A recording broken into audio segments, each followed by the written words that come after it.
Imagine facing 14 felony charges, guns pointed at firefighters, threats to police, chaos everywhere, yet walking out with just probation. This isn't fiction. It's James Brown's courtroom story, and the victims aren't holding back. Before I begin, how many people will be making a statement? Three.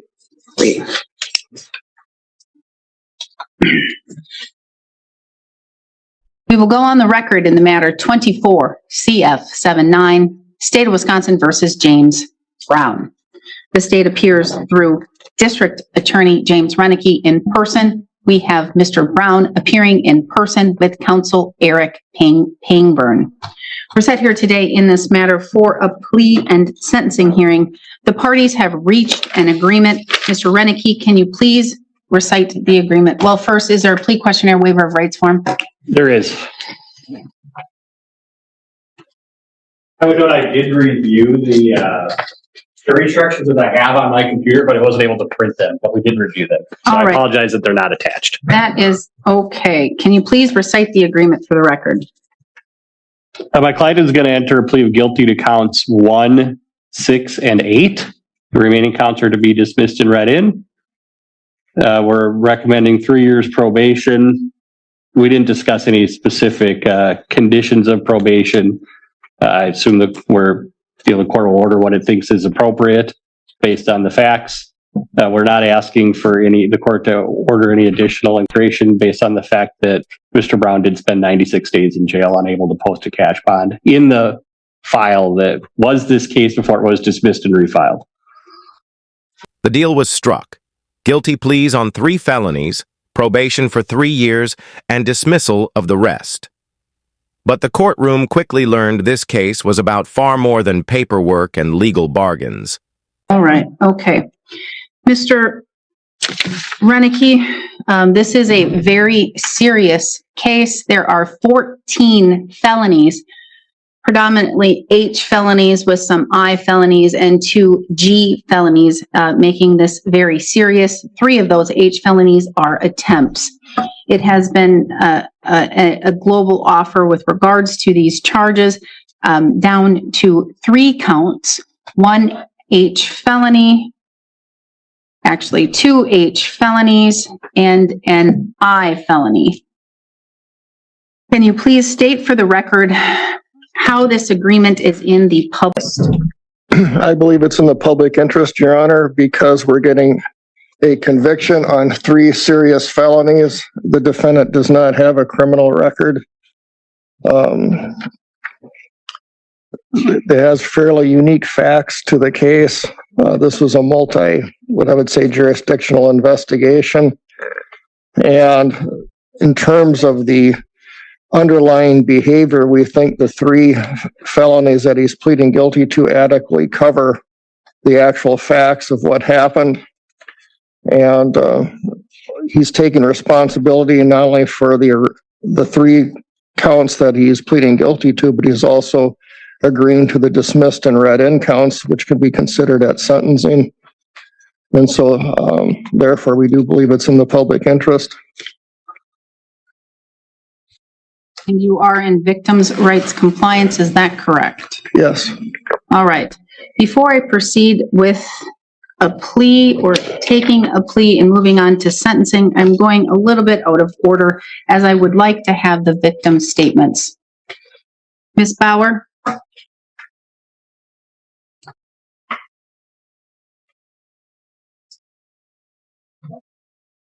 Yes, please go to that table over there. You can either state your name and or occupation if you wish, or just your initials. Okay. Noah Lucas Barker, Deputy Burnett County Sheriff's Department. So in the late morning of July 2nd, 2023, I came home from work. I parked my squad car, walked inside my house, and took off my uniform like I always do. I laid in bed and stared up at the ceiling, thinking about what had just happened. I did not regret my actions. I knew what I had done was what we all trained for as law enforcement. Still, I lay there with my mind racing. Did I do everything I could have? Were there other options I could have chosen? I kept telling myself my partners were alive. EMS and fire were still alive. Mr. Brown was still alive. I told myself my wife and daughter still had a husband and father. Over the next couple days, I received numerous calls and texts asking how I was. My response was always the same. I'm fine. I'm glad everyone's okay. I'll see you guys soon. But I was not okay. I was not myself. I did not feel like myself. I would look in the mirror and see an emotionless, pale human that I did not recognize. I was off for work for around 3 weeks. I spent that time trying to distract myself, seeing friends, working on the house, and visiting family. When I did return, I did not feel the same. The world looked different. Work felt different. I caught myself second-guessing decisions I made on the job. I caught myself handling calls for service differently than I had before. Over time, the numbness subsided, and I began to see myself in the mirror again. Work and life carried on, and the memory of July 2nd was not always in the forefront of my mind. And now we are here today. In the words of Haile Selassie, throughout history, it has been the inaction of those who could have acted, difference of those who should have known better, and the silence of the voice of justice when it mattered most that has made it possible for evil to triumph. It is my belief that only 3 years probation for Mr. Brown is allowing evil to triumph. Mr. Brown, due to your actions that night, I made a decision I never thought I would have to make in law enforcement. Your actions took a part in my... Deputy Noah Barker spoke first, describing sleepless nights, numbness, and questioning his own actions. His words cut deep. Probation, he said, was nothing less than allowing evil to triumph. His humanity, he admitted, was stolen forever. Humanity, I will never get back. I hope you find the help you need. Thank you. Ms. Bauer.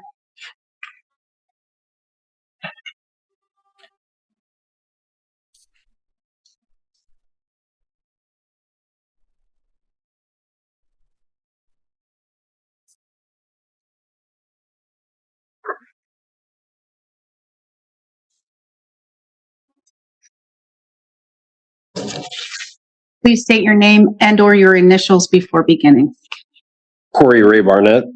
I'm the chief of Grantsburg Fire Department. July 2nd, 2023 has set me back years. Let me explain. As a Marine, I was deployed to different combat zones and spent a little over 3 years of my life fighting against foreign enemies. I was wounded a few times and once critical, but due to great field doctors, I pulled through. I have seen more in my lifetime than anyone should ever have to. I was single, didn't have children, so I accepted that there was a high probability that I would either be killed in action or scarred for life. I have the physical scars as a reminder of what happened, but the mental scars never go away. When I came home and left the Marines, we were shown the door and expected to adapt back to civilian life. I spent years coping with the physical and emotional pain with alcohol. I never thought I had a problem. I was fine. Once I met my current wife, she saw what I couldn't. She saw the pain. She saw the nightmares and fighting in my sleep. She saw I was drinking to cope with everything as a self-medicating strategy. Only after she became pregnant with our first child, I started to seek help from the VA and trying to put my life back together and become a contributing member of society. There are many ups and downs with my recovery, but with time, things started to get better. I joined the fire department in 2010 and started to put efforts into the community that I lived in. I continued my healing by being in veterans groups and still seeing different doctors. I felt that I was becoming more comfortable in my life and being in public. All this healing to get where it took nearly 15 years of continuous care. I finally got to a point where I didn't need the doctors and the psychiatrists as much as I did. I was in a great spot with my wife and kids and being sober. All of that changed on July 2nd. When my firefighters and I went to help Mr. Brown, who was laying in the roadway, we were just doing that, helping. We all jumped into our roles trying to make sure that he was okay and what kind of assistance he needed. Knowing that he was a Marine like myself, we were able to talk and keep things somewhat calm after he tried to fight an EMT. All we wanted to do was help. I knew that law enforcement was a ways out and not completely in a hurry because things were under control, and we were able to get him back in his residence. That's when everything changed and my life was sent spiraling back into a dark place. Every Marine is trained as a rifleman first, so every single one of us can pick up a weapon at any time and fight no matter what job you hold. There are 4 weapon safety rules that are ingrained into us from day one of boot camp. Treat every weapon as if it was loaded. Never point a weapon at anything you did not intend to shoot. Keep your finger straight and off the trigger until you're ready to fire. Keep your weapon on safe until you intend to fire. These rules are ingrained into every single one of us, as well as my children and anyone I work with on firearm safety. When James turned the corner into a firing position and pointed a gun at me, I thought I was going to be shot and possibly never see my wife, kids, family, and friends ever again. In all my years in the military, I had a way to defend myself. Then came Fire Chief Corey Barnett, a Marine veteran who had clawed his way back from war trauma.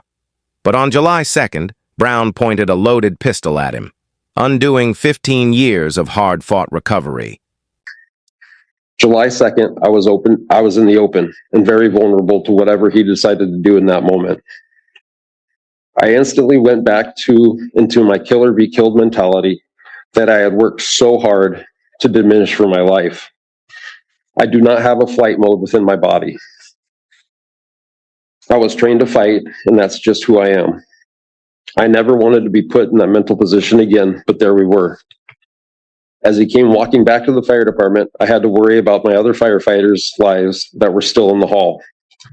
My job was to protect them or die trying. My thought went to my wife and kids, and that I never got to say goodbye as my pager sounded to respond to an ATV crash with injuries. They would have had to grow up without a dad and my wife a widow. Luckily, none of that came to fruition. What did, though, is a downward spiral in my mental health. I became withdrawn. I started high drinking again. I became a different person just because of one person in my mind that was ready to kill me and my firefighters. I have missed several weeks of work seeing doctors, becoming sober again, and working on a better person. All that I had accomplished prior to this was completely wiped away in a matter of a few hours. I had to start back over at square one. I've had to get help from my firefighters that thought they were going to watch me die. My life that I had built started to crumble. My wife was ready for divorce because she couldn't stand and didn't want the kids to see what I was becoming. So from that day in July, I fell back to bottom and have spent every day fighting to become better. When I read the plea agreement that was offered, I became more than angry. How is it fair for us that we're affected and continually are? A million thoughts came to my mind. How can someone aim a loaded gun at someone, fight with others trying to do their jobs, cause psychological setbacks in our lives, get slapped on the hand, and told to have a good day?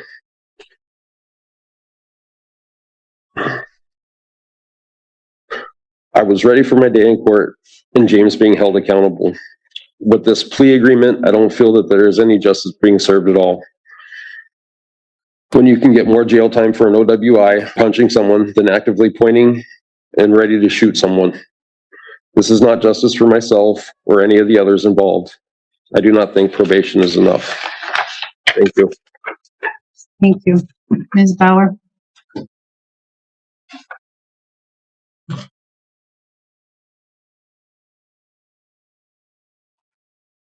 Barnett's voice trembled as he described his mental collapse. Drinking again, his marriage nearly destroyed. He called the plea deal an insult, comparing it to giving more jail time for a drunk driving charge than pointing a gun.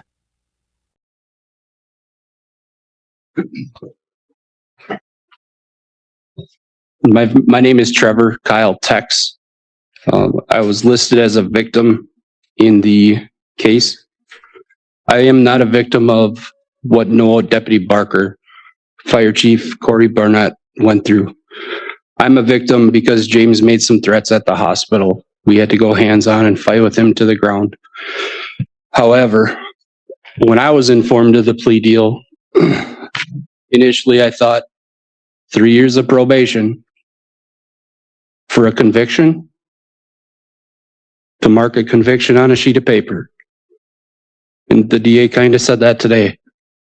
We're getting 3 convictions of felony charges. What in that makes this right? Nothing. 3 years of probation for what Mr. Brown put Deputy Barker, Fire Chief Barnett, and the others through. 3 years of probation aren't nearly enough. As a conviction, yeah, we get 3 felony convictions out of, I think, 14 charges.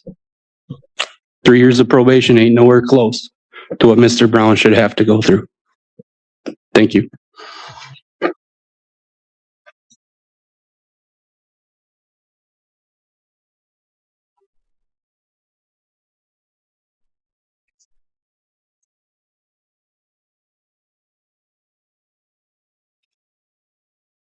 The third victim, Trevor Tex, recalled the hospital fight with Brown and mocked the idea that 3 years of probation was justice. His message was blunt. 3 convictions on paper don't equal accountability.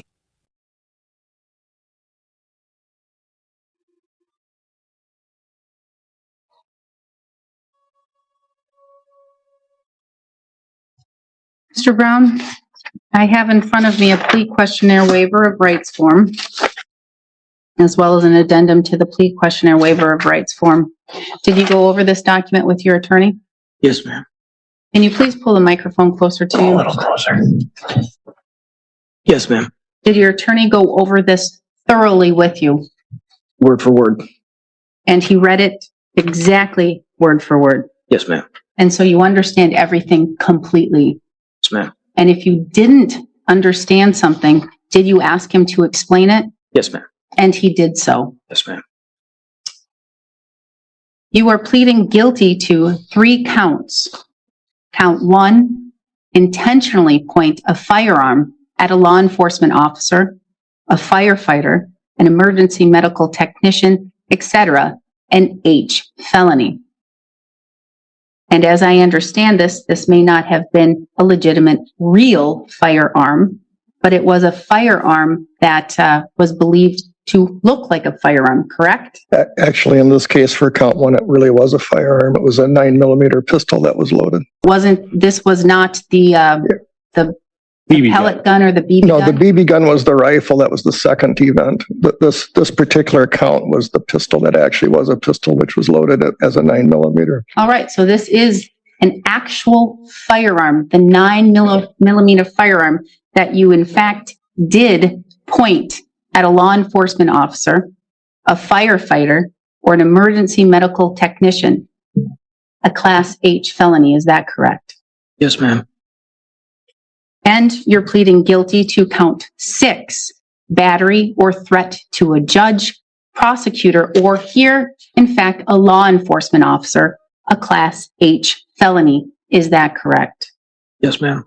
And you're pleading guilty to failing to comply with an officer as a person or person into custody, a Class I felony. Is that correct? Yes, ma'am. And there are 11 other counts that are being asked to be dismissed, but read in for purposes of sentencing. And I'll get over what that means. But you understand that. Is that correct? Yes, ma'am. You're 37 years old. You have 13 years of schooling. You can read, write, and you understand the English language. Is that all correct? Yes, ma'am. Did your attorney thoroughly go over with you what the state would have to prove as to those 3 charges to find your guilt beyond a reasonable doubt? Yes, ma'am. Did your attorney go over with you the maximum possible penalties that you face? Yes, ma'am. You are not receiving treatment for a mental illness or disorder. Is that correct? Yes, ma'am. Although I thought that I can recall at least another hearing, maybe not with Mr. Pangburn, but previous case where you had a different counsel that you stated to the court that you suffered from some types of mental illnesses or disorders, such as PTSD, perhaps anxiety, or other types of mental illnesses or disorders. Is that correct? Yes, ma'am. But you are not receiving treatment for those. Is that accurate? Yes, ma'am. Are they affecting your ability to comprehend or understand what's going on here today? No, ma'am. Are they affecting your ability to comprehend or understand anything that's happening or affecting this case or anything about this case? No, ma'am. Or your constitutional rights or the facts concerning this matter?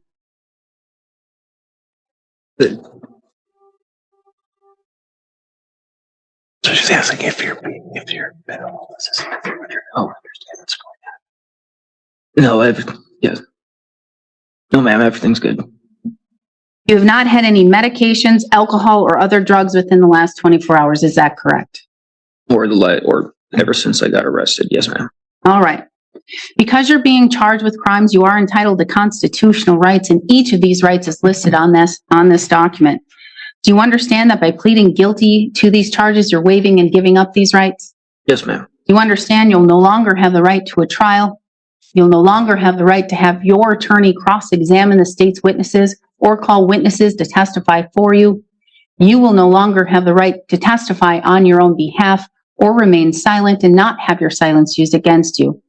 You will no longer have the right to have that jury trial in which 12 of your peers would need to reach a unanimous decision as to a guilty verdict or find you not guilty, and you will no longer have the right to have the state prove your guilt to these charges beyond a reasonable doubt. Do you understand all of those rights you're giving up here today? Yes, ma'am.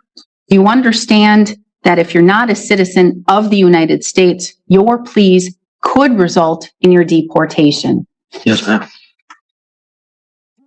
Do you understand, with regards to these charges, that with count 1, intentionally point a firearm at law enforcement officers, that the state would have to prove on or around July 2nd, 2023, in Grantsburg, Burnett County, Wisconsin, you intentionally pointed a firearm at or towards the fire chief, Corey Barnett, who was acting in an official capacity and who the defendant knew, who you knew, or had reason to believe was a firefighter. Do you understand what the state would have to prove? Yes, ma'am. Do you understand that upon conviction of this Class H felony, you face a fine of up to $10,000 or imprisonment up to 6 years or both? Yes, ma'am.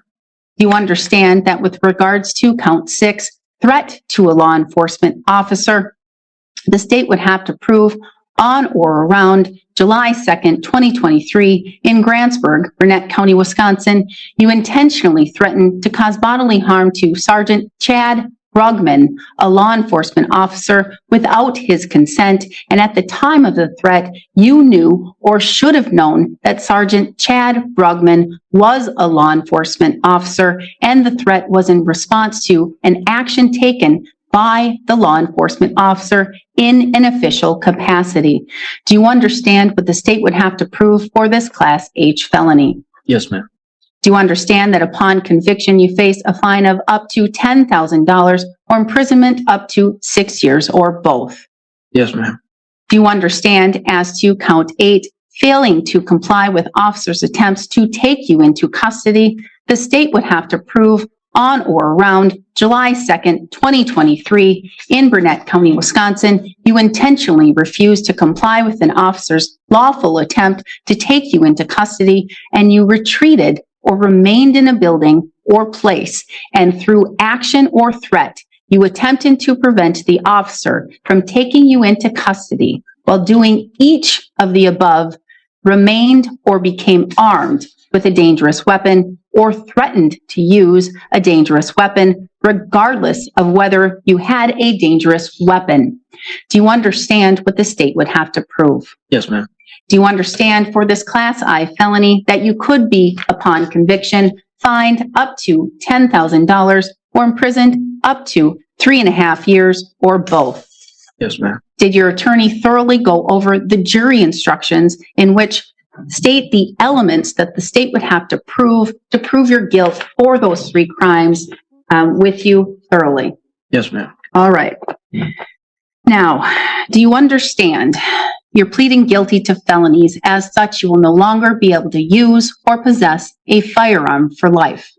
Yes, ma'am. You will no longer be able to vote in any election until your civil rights are restored. Yes, ma'am. Do you understand that there is an offer, an agreement here between the parties for 3 years of probation? Yes, ma'am. And that there would be certain conditions that you would need to follow while on probation. Do you understand that this agreement that's been reached between the state as well as the defense is not binding on me, the court? Yes, ma'am. Said differently, do you understand that it's my discretion in what I sentence? And for each of these charges, which could mean that I could sentence you up to the maximum possible penalty for each of these charges if I thought it was warranted. Yes, ma'am.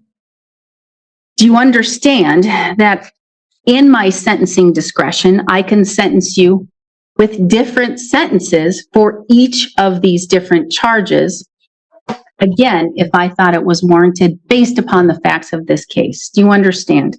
Yes, ma'am. And do you understand that could mean something such as a consecutive sentence for the sentences for the charges, or they could be concurrent? Do you understand that? Yes, ma'am. Do you still wish to proceed and enter guilty, please? Yes, ma'am.